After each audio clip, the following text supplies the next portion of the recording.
So first one வந்து applicability of companies act 2013. Companies ஆக்ட்னா உனக்கு என்னென்னு தெரியும். கம்பெனி ரெஜிஸ்ட்ரேஷன் அது எல்லாமே பார்க்குற அவங்க ரெகுலேஷன் ரெஜிஸ்ட்ரேஷன்ஸ்லேருந்து எல்லாமே ரெஜிஸ்ட்ரேஷன் ரெகுலேஷன் அவங்க எல்லாம் வந்து சப்மிட் பண்ணுறாங்களா, கம்ப்ளையன்ஸ் இருக்கா, லாஸ் படி நடக்கிறாங்களா எல்லான்னு பார்க்குறது தான் companies act. The act applies to யாருக்கெல்லாம் அந்த ஆக்ட் அப்ளை பண்ணணும்னா companies incorporated under companies act 2013 or previous company law.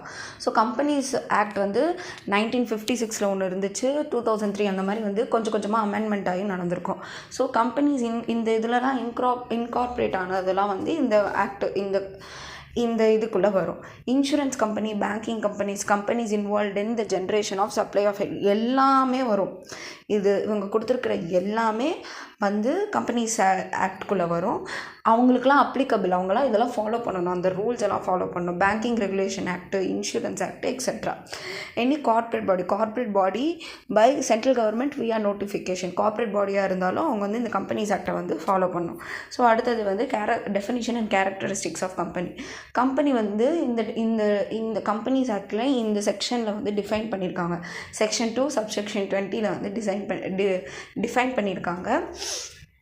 as one of the incorporated under this act. அதாவது இதுக்கு கீழே இன்கார்பரேட் பண்ணப்பட்ட கம்பெனி தான் கம்பெனி அப்படின்றாங்க. It is an artificial person. Company வந்து ஒரு தனி மனிதர், அதாவது artificial person created by law மூலயமா கிரியேட்டட் ஆனது. அது வந்து மெம்பர்ஸ் வந்து செப்பரேட் ஃப்ரம் இட்ஸ் மெம்பர்ஸ். அதாவது உனக்கும் கம்பெனிக்கும் சம்மந்தமே கிடையாது. கம்பெனி வேறு, நீ வேறு. Typically formed for business purpose, பிஸ்னஸ்க்காக ஃபார்முலேட்டான ஒரு விஷயம். இதோட கீ கேரக்டரிஸ்டிக்ஸ் என்னென்னா செப்பரேட் லீகல் என்டிட்டி. அதாவது it can own property contract and can sue and be sued in its name. அது வந்து தனி ப்ராப்பர்ட்டி, யார் வேணால் அது மேலே கம்ப்ளைண்ட் கொடுக்கலாம், இல்லை அது யார் மேலே வேணாலும் கம்ப்ளைண்ட் தரலாம். It can be sued and sue. So இதுதான் வந்து செப்பரேட் லீகல் என்டிட்டி. லிமிட்டட் லயபிலிட்டினா மெம்பர்ஸ் லயபிலிட்டி வந்து லிமிட்டட். மெம்பர்ஸ் இருப்பாங்க, அவங்களுக்கு வந்து அந்த லயபிலிட்டி வந்து லிமிட்டட். அந்த ஷேர் அமௌண்ட் ஒரு கேரண்டி. பெர்பெச்சுவல் சக்சஷன்னா ஒருத்தருக்கு இன்னொருத்தர், அதாவது இவங்களுக்கு அடுத்தது இந்த கம்பெனி வந்து இவங்க ரன் பண்ணுவாங்க. இண்டிபெண்ட், அதாவது இவங்களே ஒருத்தவங்க தான் ரன் பண்ணுவாங்கன்னு கிடையாது, இவங்களுக்கு அடுத்தது இவங்க, அந்த மாதிரி இருக்கும். அடுத்தது artificial person. That is legal creation acting. Artificial person அது வந்து கிரியேட் பண்ணப்பட்ட ஒரு விஷயந்தான் கம்பெனி. அது வந்து நம்மளோட இது ஆயிடாது, அது நம்ம கிரியேட் பண்ணோம், அது ஒரு ஆர்டிஃபிஷியல். அதனால் அதுக்கு வந்து டைரக்டர்ஸ் தான் வந்து அதுக்கு பிஹாஃபாக நடந்துப்பாங்க தவிர கம்பெனி வேறு, நம்ம வேறு. ட்ரான்ஸ்ஃபர்பிலிட்டி ஆஃப் ஷேர்ஸ் வந்து ஜென்ரலாக வந்து ட்ரான்ஸ்ஃபர் பண்ணுவாங்க. காமன் சீல்னால் டாக்குமெண்ட்ஸ் எல்லாம் வெரிஃபை பண்ணி இந்த கம்பெனி வந்து ஓகே கம்பெனியாக நாங்கள் இது பண்ணுறோன்னு சொல்லி சீல் வச்சு தருவாங்க. அதுதான் கைண்ட்ஸ் ஆஃப் கம்பெனி. 1% கம்பெனினா ஒரே ஒரு பர்சன் மட்டும்தான் இது பண்ணுவாங்க, ரன் பண்ணுவாங்க, சோல் ப்ரொப்ரைட்டர்ஷிப் மாதிரி. ஸ்மால் கம்பெனினா அந்த கேபிட்டல் வந்து 4 crore to 40 crore turn over இருக்கணும், அதுதான் வந்து ஸ்மால் கம்பெனி.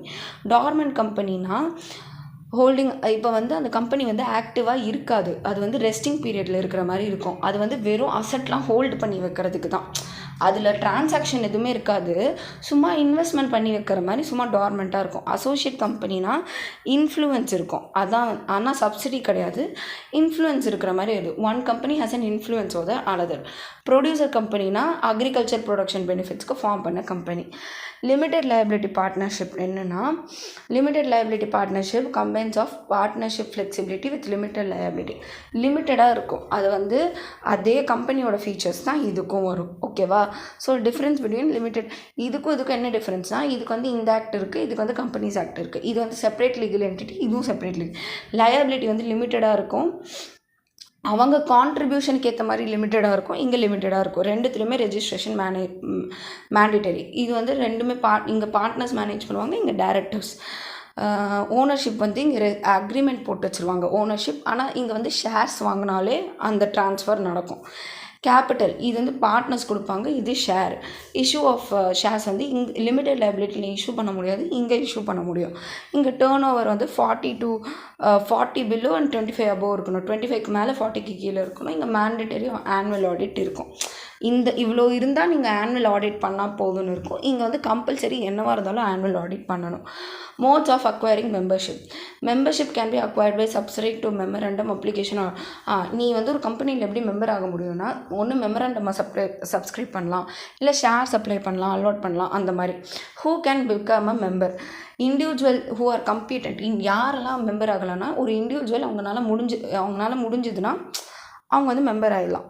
ஸோ ஆர்டிக்கலில் கொடுத்துருப்பாங்க இவங்கெல்லாம் மெம்பர் ஆகலான்னு. அதுதான் மைனர்ஸ் ஆக முடியாது, அன்சவுண்ட் மைண்ட் பீப்புள் ஆக முடியாது, foreigners or insolvent become remaining அது கொடுத்துருப்பாங்க சில பேர். அது வந்து படிச்சுக்கோ. சீசேஷன் ஆஃப் மெம்பர்ஷிப்னா உன் மெம்பர்ஷிப்பை கேன்சல் பண்ணிடுவாங்க, அவ்வளோதான். Remove from the register of members, அதை வந்து எடுத்துருவாங்க, அவ்வளோதான். Rights and liability members are the rights and liability. மெம்பர்ஸ்க்கு என்னென்ன ரைட் இருக்கும்? நீ கம்பெனியில் இருக்கும்போது ஓட் பண்ணலாம், டிவிடெண்ட் ரிசீவ் பண்ணலாம், இன்ஃபர்மேஷன் ரிசீவ் பண்ணலாம், ஷேரை ட்ரான்ஸ்ஃபர் பண்ணலாம், மீட்டிங்கில் பார்ட்டிசிபேட் பண்ணலாம், டேரக்டர்ஸ் அப்பாயிண்ட் பண்ணலாம், ஆடிட்டர்ஸ் அப்பாயிண்ட் பண்ணலாம், சர்ப்ளஸ் இன் அசட்ஸ் வைண்டிங் அப்பப்போ சர்ப்ளஸ் ஷேர் பண்ணலாம், applying to the NCTL for relief அது பண்ணலாம். லயபிலிட்டிஸ் என்னென்ன இருக்குன்னா, அன்பெய்டு அமௌண்ட் ஆஃப் ஷேர்ஸ் வந்து நீ வந்து அந்த லயபிளாக இருக்குது, நீ ஷேர் பே பண்ணாததுக்கு நீ பே பண்ணணும். ரெஜிஸ்டர் அண்ட் இண்டெக்ஸ் ஆஃப் மெம்பர்ஸ்னு ஒன்று இருக்கும், அதான் ஃபார்ம் MGT1. மெம்பர்ஸோட டீட்டெயிலும் அண்ட் இன்ஃபர்மேஷன் இருக்கணும். Companies with over 50 members also need. 50 members இருந்தாலே இண்டெக்ஸ் இருக்கணும், இவங்கெல்லாம் மெம்பர்ஸ்னு. அது ரெஜிஸ்டர்ட் ஆஃபீஸில் இருக்கும், இன்ஸ்பெக்ஷன் டைமில் பார்ப்பாங்க. ஷேர் ஹோல்டர்ஸ் அக்ரிமெண்ட்னா, நீ ஒரு கம்பெனியில் ஷேர் வாங்கினா அவங்க ஒரு அக்ரிமெண்ட் தருவாங்க, ரைட்ஸ் அண்ட் ஆப்ளிகேஷன்ஸ் மென்ஷன் பண்ணி ஒரு இது தருவாங்க, அதான் ஷேர் ஆப்ளிகேஷன். இப்போ கம்பெனி செக்ரட்டரினா யார்? இவங்க தான் ரொம்ப மெயின் கம்பெனிக்கு. இவங்க தான் வந்து key managerial person and office of a company responsible for. ஒரு கம்பெனி ஆரம்பித்தப்போ அட்மினிஸ்ட்ரேஷன், அதோட லீகல் கம்ப்ளையன்ஸ், அதாவது ரூல்ஸ் எல்லாம் ஃபாலோ பண்ணுறாங்களா, and ensuring the good corporate governance, எல்லாம் ஒழுங்காக நடக்குதா அப்படின்னு பார்க்குறது தான் கம்பெனி செக்ரட்டரியோட வேலை. இப்போ சிஏ எப்படி சொல்கிறோமோ அதே மாதிரி தான் சிஎஸ். இந்த ரோல் வந்து regulated by ICSI, institute of company secretaries in India. எப்படி அங்கே சார்ட்டர்ட் அக்கௌண்டன்ட் இருக்காங்களோ இங்கே கம்பெனி செக்ரட்டரிஸ். இவங்களோட ஃபங்க்ஷன்ஸ் என்னென்னு பார்த்தோம். இந்த ஃபங்க்ஷன்ஸ் வந்து ரொம்ப ஈஸி. ஸ்டாட்யூட்டரி லயபிலிட்டிஸ்னால் எல்லாம் ஒழுங்காக ஃபாலோ பண்ணுறாங்களான்னு பார்க்கணும். Appointment and removal of directors, அந்த மாதிரி ஏதாவது போர்டு ரெசல்யூஷன் இருந்துச்சுன்னா அவங்க தான் இது பண்ணுவாங்க. செக்ரட்டரி ஸ்டாண்டர்ட்ஸ்லாம் வந்து ஓவர் வியூ பண்ணுவாங்க, எல்லாமே வந்து மீட்டிங்ஸாக கரெக்டாக கண்டக்ட் பண்ணியிருக்கோமா. செக்ரட்டரியில் ஆடிட் ரிப்போர்ட் ஃபார்ம் பண்ணுவாங்க. Formation and incorporation of company, இது வந்து இந்த டியூட்டிஸ் அண்ட் ரோல்ஸ் வந்து நீ ஓனாகவே எழுதலாம். அவங்க மீட்டிங்ஸ் ஆர்கனைஸ் பண்ணுவாங்க, மினிட்ஸ் அர்ஜென்ட்டாக எல்லாமே உனக்கு தெரியும், நீ அந்த மாதிரி எழுதலாம். Formation and incorporation of company வந்து இன்கார்பரேட் பண்ணுறதுக்கு என்னென்ன டாக்குமெண்ட்ஸ்லாம் தேவை. ஒரு கம்பெனி வந்து நீ இது பண்ண போகிற, இப்போ நீ ஒரு இது எடுக்க போகிறேன்னா ஆதார் இதெல்லாம் சப்மிட் பண்ணுவீல, ஏதாவது லைசன்ஸ் எடுக்க போகிறேன், அந்த மாதிரி கம்பெனி என்னென்ன சப்மிட் பண்ணணும் அது கம்பெனியாக ஆகிறதுக்கு. மெமரண்டம் கிடையாது, memorandum of association, articles of association. Memorandum of அசோசியேஷனில் வந்து ஆப்ஜெக்டிவ் ஸ்கோப்ஸ் எல்லாம் இருக்கும். ஆர்டிகல்ஸ் ஆஃப் அசோசியேஷனில் ரூல்ஸ் அண்ட் ரெகுலேஷன்ஸ்லாம் இருக்கும். Declaration, first directors and subscribers வந்து சைன் எல்லாம் போட்டு கொடுத்துருப்பாங்க அவங்களோட இதை பற்றி. ப்ரூஃப் ஆஃப் ரெஜிஸ்டர்ட் ஆஃபீஸ் எங்கே இருக்குது அந்த அட்ரஸ்லாம். டைரக்டர்ஸ் அண்ட் சப்ஸ்கிரைபர்ஸோட இதெல்லாம் எழுதியிருப்பாங்க, டீட்டெயில்ஸ்லாம், அவங்களோட கன்சென்ட்லாம் எழுதியிருப்பாங்க. அப்புறம் அந்த form AGILE pro form fill பண்ணியிருப்பாங்க. ஸோ அந்த சர்டிஃபிகேட் ஆஃப் இன்கார்பரேஷன் அதோட எஃபெக்ட் என்ன, அதை ரெஜிஸ்ட்ரேஷன் பண்ணால் அது தனி செப்பரேட் லீகல் என்டிட்டி ஆயிரும். அதுக்கு பர்பச்சுவல் சக்சஷன் இருக்கும், லிமிடெட் லயபிலிட்டி, அந்த மாதிரி தான். ப்ரொமோட்டர்னால் அவங்க தான் ஒரு கம்பெனி ஃபார்ம் பண்ணலான்னு அந்த ஐடியா கொண்டு வருவாங்க, அவங்க தான் இந்த ஸ்டெப்ஸ் எல்லாம் எடுப்பாங்க, அதுதான் வந்து ப்ரொமோட்டர்.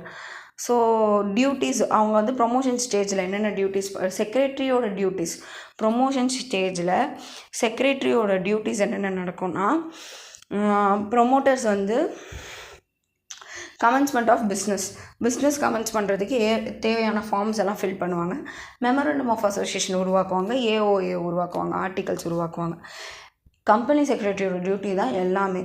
நீ வந்து அதுக்கு தகுந்த மாதிரி அந்த ஹெட்டிங்கில் எழுதிக்கணும், இதுக்கு இது பண்ணுவாங்க, அதுக்கு அது பண்ணுவாங்கன்னு, அவ்வளோதான். இது வரைக்கும் தான் அனுப்பிச்சிருக்க, நீ சொல்லிட்டேன்னு நினைக்கிறேன். முடிஞ்சிருச்சு.